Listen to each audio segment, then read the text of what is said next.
quick shot at Unsettling vibes. So this episode's like the ultimate reek of early installment weirdness, but it goes even further than that. There's just always been something about this episode to me where just everything feels off. Everything feels more aggressive and weird and uncomfortable, like it's a different universe. And like a lot of people mention like the intrusive plotline as well as the scene where they photographed Johnny in the tub. Like when I brought this up, other people are like, wait, yeah, there's something weird about this episode, and like there was like stuff they brought up, including that.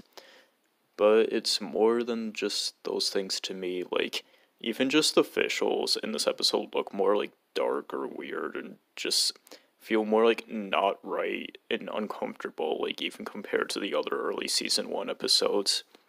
And the uncomfortableness is definitely part of this. Like, I guess it's just something about like everybody getting dizzy that always bothered me as a kid. Like, it seems like they're actually getting hurt or something. It just looks weird. And there's that weird picture of, like, the monkey or ape on the calendar.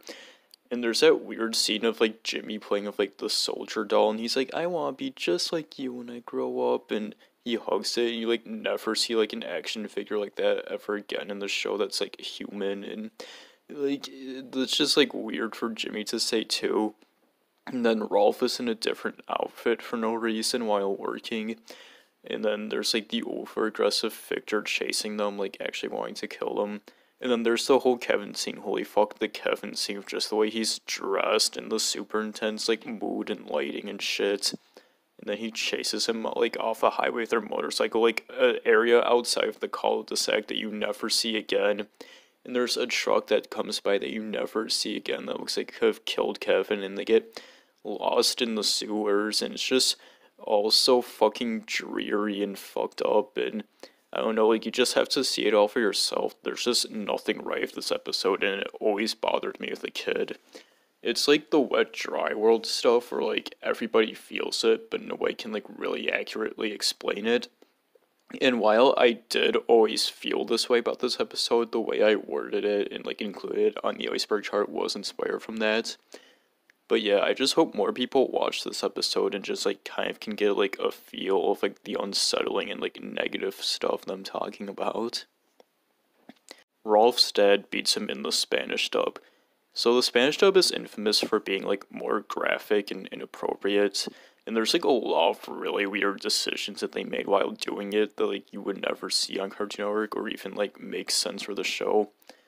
Like, Rolf saying that his body is ready for sex in a fast yet, which a lot of people want me to cover, but I saved it for this because earlier in that same episode, Rolf mentions that Double D, quote, flew higher than the shoe his dad hits him with, meaning that his dad's just flat out abusive.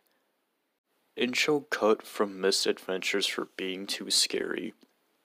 So, found in Misadventures, I don't know if this is on the Cutting Room's website for some reason, but it exists. But it has a recreation of the show's intro that's not present in the final game. And the only reason I've ever heard given for that was that even the devs thought it looked too scary. Like, you can see it on YouTube, but I don't know how people got a hold of it or found it in the files. Jumpscare in Misadventures glitch video. So, continuing on with Misadventures, in a video by David Evingen, this is from, and it hardly is a jump scare, really, unless if you're, like, a sensitive little kid back then, but I'm still not going to show it. I suggest that you just go watch it for yourself.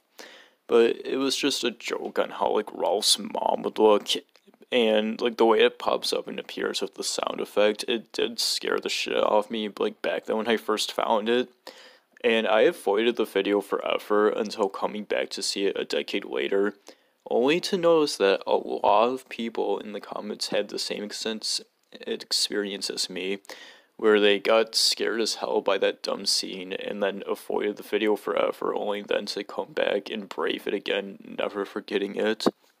It's just like a niche little community in the series fan base from that, and it's a popular video also for a game no one, like, hardly cares about. It's pretty interesting. Bad Double D has a conjoined twin theory. So here's the other opinionated word entry I put on here to discredit the theory, but I should mention it. And it's a really weird theory I saw on YouTube back in the 2000s about him having a fetus underneath his hat. Like an undeveloped fetus that's a conjoined twin you get. And I remember the thumbnail like having art for the head that somebody just like drew on him. And people were trying to disprove it with the line where he's like, curse the consequences of being an only child. But like never mentioning if he would even like count that as another sibling or talk about that openly and casually. And what really makes it though is that I can't find it anywhere anymore. Like there's a lot of identity stuff missing that used to be on YouTube, but I can't find this anywhere in that. And hardly anybody knows what I'm talking about, so when I brought it up, I was like, well, I can't link it. And it's probably now just this like strange lost thing that you can't see anymore and only a few people remember.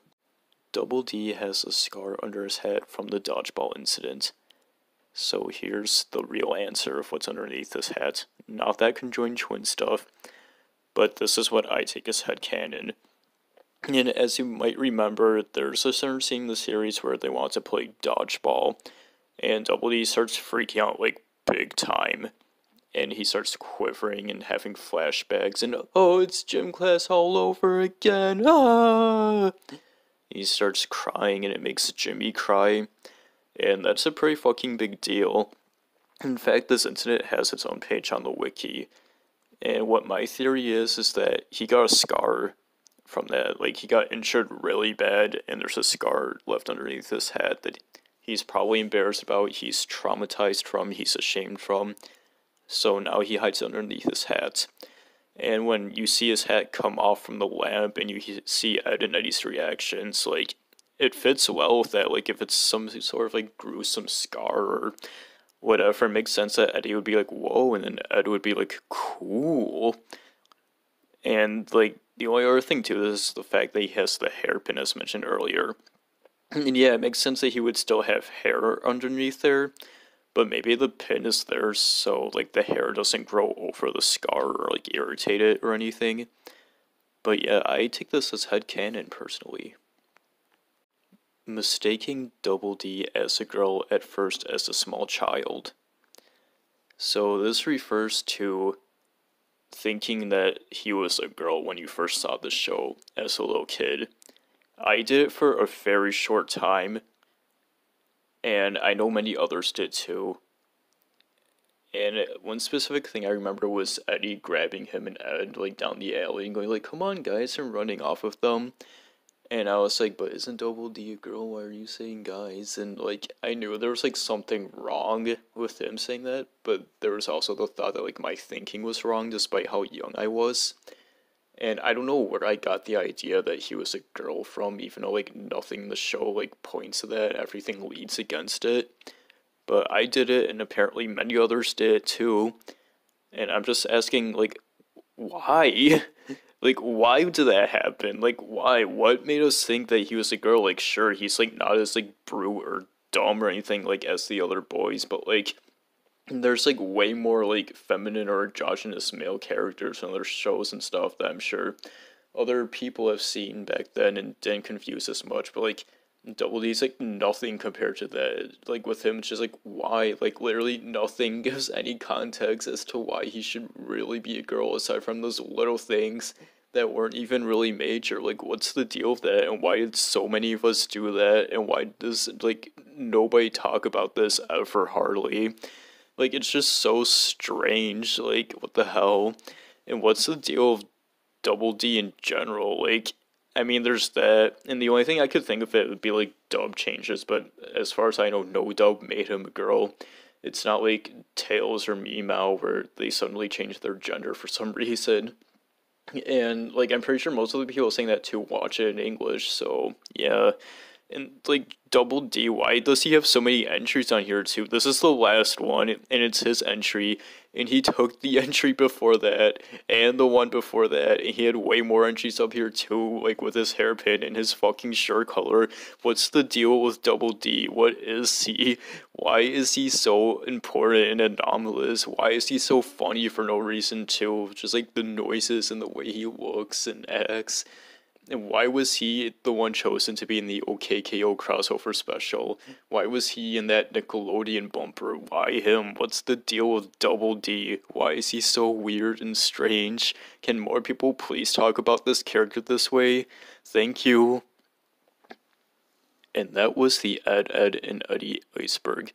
If you feel anything was missing, be sure to look at the pinned comment where I talked about honorable mention entries, because there's a good chance that it's under there. And you can feel free to reply to that comment and leave your own thing also. I will be giving like a retrospective and my thoughts on this whole series in my update video that's coming out soon. Like just in the beginning of that video, so you can only watch that part of it if you're interested. But until then, I'll see you all next time.